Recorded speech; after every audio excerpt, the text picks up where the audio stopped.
جئنا إلى الدنيا كي ندعو إلى الله لننشر الخير في الكون الذي حار ونرسل. خاص طور پر عورتوں کو حکم ہے کہ اپنے شوہروں کے شکر گزار رہیں. آپ صلی اللہ علیہ وسلم نے عورتوں کی اکثریت کو جہنم میں دیکھا کیونکہ وہ اپنے شوہروں کی ناشکری تھی. اب دیکھیں کہ شوہر بیوی کو پروٹیکشن دیتے ہیں، اس کی ساری ضروریات پوری کرتے ہیں، اور پھر اگر کوئی ایک ضرورت پوری نہ کر سکے یا کسی ایک پہلو میں کوئی کمزوری دکھائے تو وہ کہے ہم نے تو کوئی سکھ ہی نہیں پایا یہاں آ کر.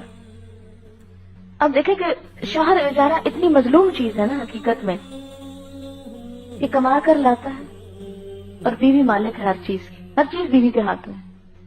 کبھی آپ دیکھیں کہ گھر میں جو ساز و سامان آپ نے رکھا ہوا ہے سب کس کی مرضی سے رکھا ہوا؟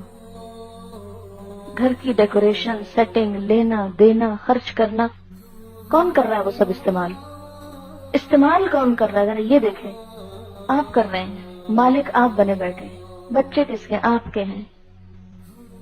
لیکن اس کے باوجود اکثریت عورتوں کی شوہر کی محنت، شوہر کی جو بھی تکلیف ہے اس کی کچھ قدردانی نہیں کریں گے. اور سمجھیں کہ شوہر سارا دن باہر جو محنت کر کے شاید کھیل کود کے آ گیا، جو وہ تنخواہ لا کے آپ کو دے رہا ہے، یا جو چلیں بعض اوقات وہ آپ کو نہیں دے رہا لیکن آپ پہ خرچ تو کر رہا ہے نا. جس گھر میں آپ رہتے ہیں اس کا کرایہ کون دیتا ہے؟ شوہر ہی کی تنخواہ سے آتا ہے یا اسی نے آپ کو بنا کر دیا ہے. اور اگر وہ کام نہ کرے تو آپ سڑک پہ بیٹھے ہیں، جیسے بہت سے لوگ بیٹھے ہوئے ہیں جن کے شوہر کام نہیں کرتے.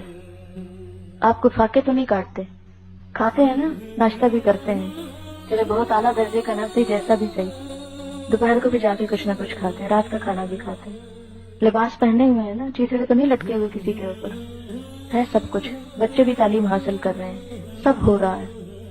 اس کے باوجود اکثر عورتیں شوہر سے سیدھے منہ بات نہیں کرتی اور ہر مجلس میں بیٹھ کے ہر انسان کو کہتی ہیں ہم اپنے شوہر سے خوش نہیں. ہر کسی کو یہی کہتی ہیں ہم مطمئن نہیں، ہم مطمئن نہیں. اکثر عورتوں کی مجلسوں میں شوہروں کے خلاف بدزبانی ہو رہی ہوتی ہے. یہ ناشکری کا رویہ جس کے نتیجے میں گھر میں کبھی خوشی نہیں آتی. لکھ لے اپنے پاس، جو عورت شوہر کی ناشکری ہوگی اس کے گھر میں کبھی خوشی نہیں آ سکتی، اس کی زندگی میں خوشی نہیں آ سکتی. وہ شوہر کی خوبیوں کو تو دیکھے، وہ شوہر ہے، فرشتہ تو نہیں، اس میں ضرور کمی کوتاہی ہوگی. اس کو چھوڑ کے کہیں اور چلی جائے، وہاں بھی آپ کو فرشتہ نہیں نظر آئے گا، وہ بھی انسان ہوگا. کیونکہ دنیا میں انسانوں کا گزارا انسانوں ہی کے ساتھ ہے. ایسا نہ ہو کہ قیامت کے دن وہ تو کہیں اور پہنچ جائے اور آپ ناشکری کر کر کے جہنم میں جا پڑیں. کہ جو مل رہا ہے ان سے اس میں کوئی قدر نہیں، اور جو نہیں مل رہا ہر وقت اسی کا غم. جیسے آپ نے فرمایا کہ دن بیاہی بیٹھی ہوئی تھی، پھر اللہ نے اس کو شوہر دیا، رزق دیا، بال بچے دیے، اور پھر اگر ایک بات نہیں پوری ہوتی کہتی ہے کہ مجھے تو کچھ بھی نہیں ملا.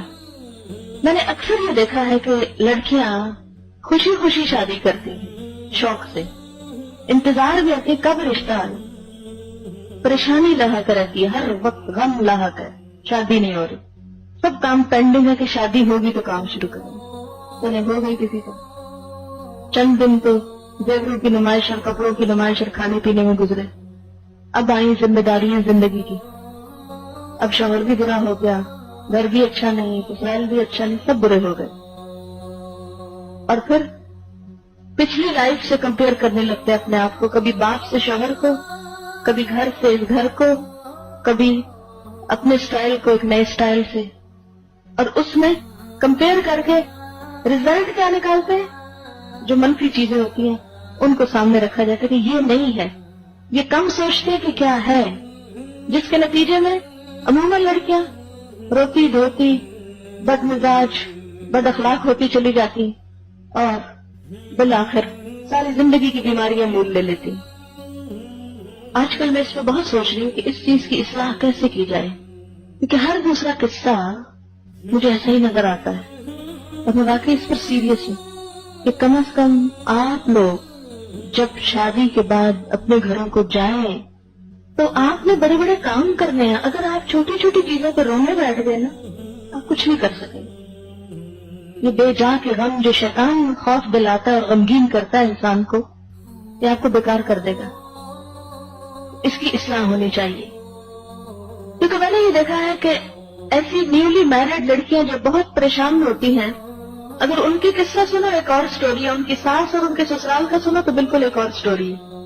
وہ الگ پریشان ہے، یہ الگ پریشان ہے. اور حقیقت وہ سب ناشکرا پن ہے کہ جو ملتا ہے وہ حقیر نظر آتا ہے، اور جو پیچھے چھوڑا ہے ماں باپ کے گھر، جو ماں باپ کا تھا چاہیے تو ساتھ ہی دے دیتے آپ کو. اگر آپ اسی میں خوش ہیں تو ساتھ آنا چاہیے تھا آپ کے پھر. تو بہت سے والدین اس کمی کو پورا کرنے کے لیے جہیز نام کی چیز دیتے ہیں، لیکن وہ پورا لائف سٹائل کیسے دے سکتے ہیں؟ تو ہر لڑکی کو، کوئی بھی ہو، چاہے غریب ہو، امیر ہو، کسی بیک گراؤنڈ کی ہو، اس کو اپنی اس سینس کو ڈیولپ کرنا پڑے گا کہ مختلف حالات میں مجھے کس طرح گزارا کرنا ہے. طلاق کا ریشو بہت بڑھتا چلا جا رہا ہے اور پریشان کن حد تک. اگر عام حالات میں ہو تو بھی بری ہے، ناپسندیدہ ہے نا جو حدیث سے گیا ہے، لیکن اگر دیندار گھرانوں میں ہو تو وہ شدت اور کئی گنا بڑھ جاتی ہے.